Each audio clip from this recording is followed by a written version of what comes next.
बिस्मिल्लाहिर्रहमानिर्रहीम। अस्सलाम वालेकुम डियर स्टूडेंट्स। आज का हमारा जो टॉपिक है वो है ट्रांसपोज़ के हवाले से कि ट्रांसपोज़ क्या है। मैट्रिसेस के ट्रांसपोज़ को जानने के लिए हम एक एग्जांपल लेते हैं जिसमें A इज़ इक्वल टू 2, 3, 4, 6। सबसे पहले मैं बताता जाऊँ कि ट्रांसपोज़ से क्या मुराद है। ट्रांसपोज़ से मुराद मैट्रिक्स की रोज़ को कॉलम में तब्दील कर देना या कॉलम जो होते हैं उसके किसी भी मैट्रिक्स के उनको रोज़ में बदल देना, इसे ट्रांसपोज़ कहते हैं। अब इसको एग्जांपल की मदद से सॉल्व कर लेते हैं। अब इस मैट्रिक्स के अंदर 2, 3 एक रो है, इसको हम अगर कॉलम की सूरत में लिख लें और दूसरी रो 4, 6 इसके एलिमेंट्स को हम कॉलम की सूरत में लिख लें, तो इस तरह हमें मैट्रिक्स का ट्रांसपोज़ मिलेगा।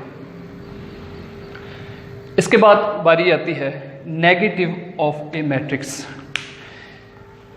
नेगेटिव ऑफ ए मैट्रिक्स क्या चीज़ है कि अगर किसी मैट्रिक्स का साइन चेंज कर दिया जाए, यानी अलामत उसकी तब्दील कर दी जाए, तो इस तरह हमें नेगेटिव ऑफ ए मैट्रिक्स हासिल होगा।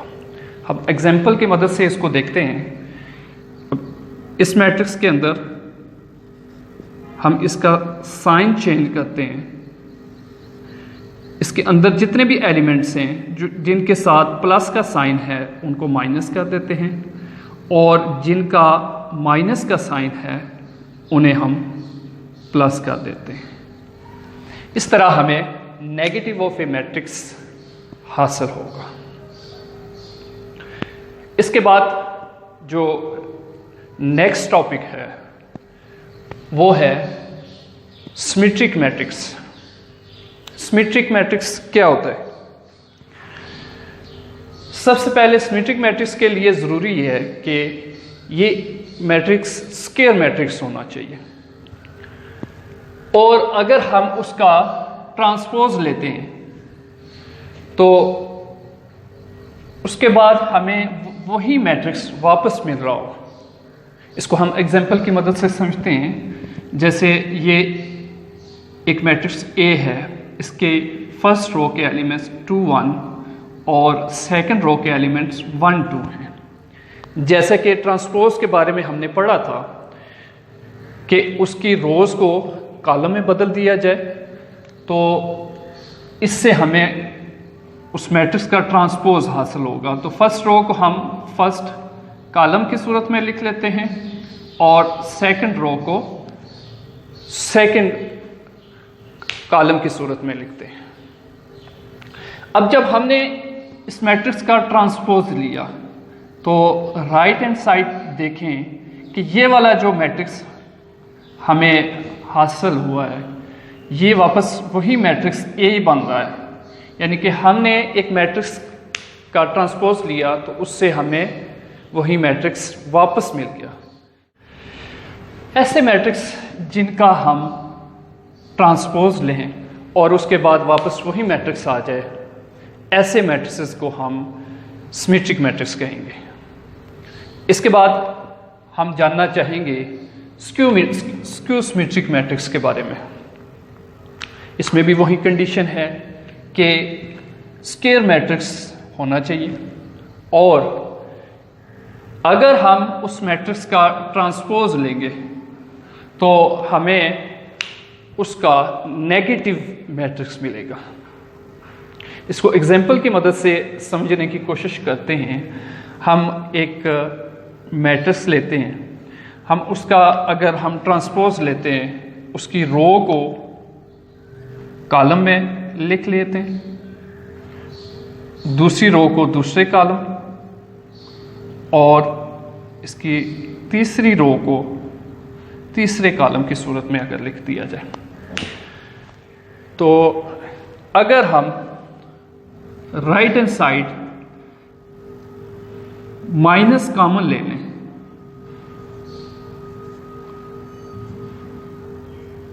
जो अगर माइनस हम कॉमन लेते हैं तो जो प्लस वाले नंबर थे जिनके साथ पॉजिटिव साइन है तो वो नेगेटिव हो जाएंगे, और जिनके साथ नेगेटिव साइन है वो पॉजिटिव हो जाएंगे।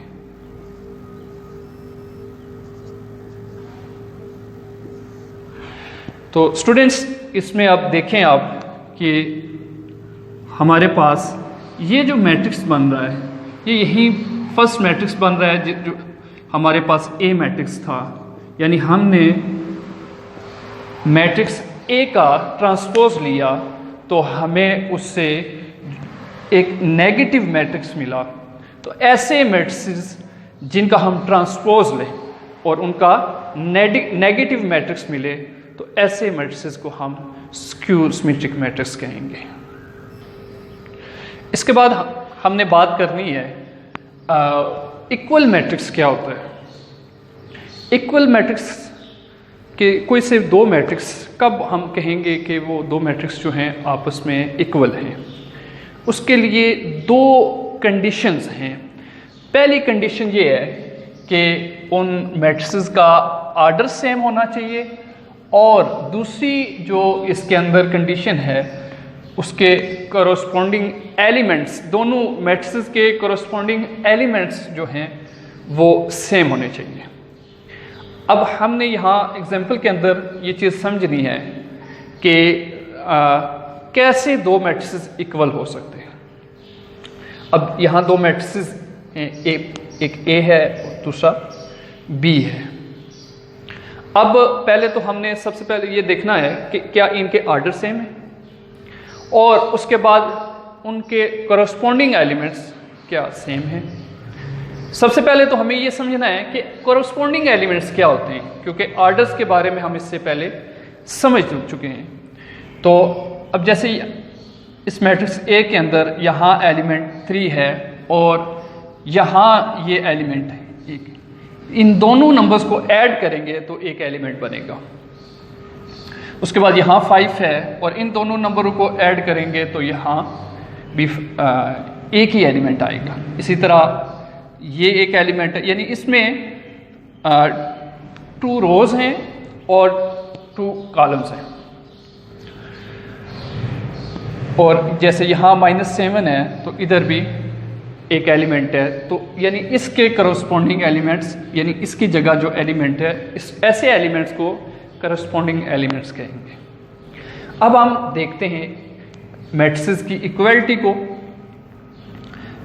अब इसके अंदर मैट्रिक्स ए के अंदर 2 रोज हैं और 2 कॉलम्स हैं, और मैट्रिक्स बी के अंदर 2 रोज हैं और 2 कॉलम्स हैं, यानी इनका आर्डर सेम है।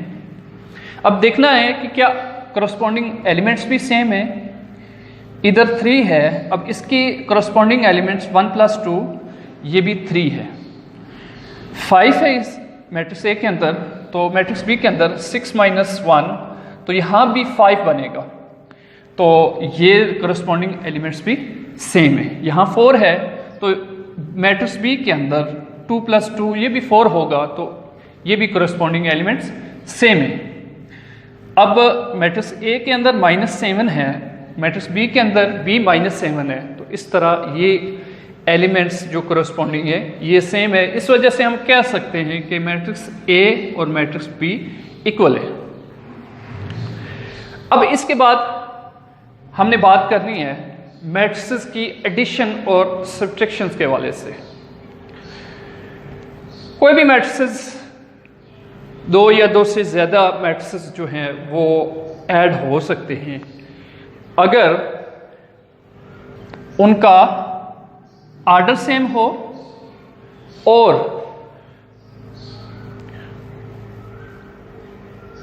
इसके आर्डर के लिए कन्फर्मेबल, ये तब एडिशन, इनकी एडिशन हो सकती है या सब्ट्रैक्शन हो सकती है कि अगर उनका आर्डर सेम हो।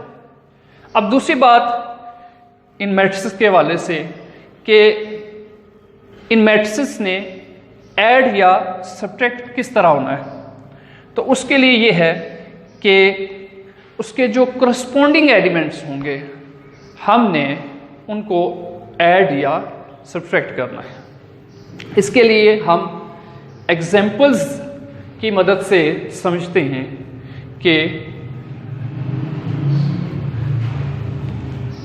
एग्जाम्पल इसमें हमने एक मैट्रिक्स ए लिया और दूसरा मैट्रिक्स बी लिया, तो हम इसमें इन दोनों मैट्रिसेस को हम ऐड करते हैं और सब्ट्रैक्ट करते हैं। अब ए मैट्रिक्स है ए प्लस बी, हमने फर्स्ट ए मैट्रिक्स लिखा प्लस बी मैट्रिक्स। अब फर्स्ट एलिमेंट 2 है तो उसके करस्पॉन्डिंग एलिमेंट्स हमारे पास -6 है,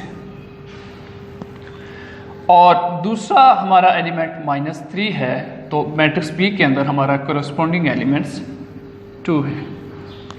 ए मैट्रिक्स के अंदर एलिमेंट 4 है और बी मैट्रिक्स के अंदर करस्पॉन्डिंग एलिमेंट 6 है, और 6 + 3। अब हम इसको ऐड करेंगे, तो स्टूडेंट्स इसको तवज्जो से ज़रा देखना है कि प्लस और माइनस अगर मल्टीप्लाई हों तो यहाँ हमारे पास माइनस साइन आएगा। इसके बाद -3 + 2 हमारे पास यहाँ -1 आ जाएगा, 4 + 6 ये हमारे पास 10 आ जाएगा, और 6 + 3 हमारे पास 9 आ जाएगा। एक और स्टेप कर लेते हैं हम, 2 - 6 ये हमारे पास -4 आ जाएगा, -1 10 and 9। अब इसके बाद हमने a माइनस b करना है, यानी सब्ट्रैक्शन का अमल करना है हमने। तो सेम उसी तरह हमने करस्पॉन्डिंग एलिमेंट्स को हमने 2 माइनस साइन और सेकंड मैट्रिक्स का जो करस्पॉन्डिंग एलिमेंट है, इसके बाद -3 माइनस और दूसरे मैट्रिक्स का करस्पॉन्डिंग एलिमेंट। अब सेकंड रो के अंदर 4 -6 और सेकंड जो एलिमेंट है 6 -3।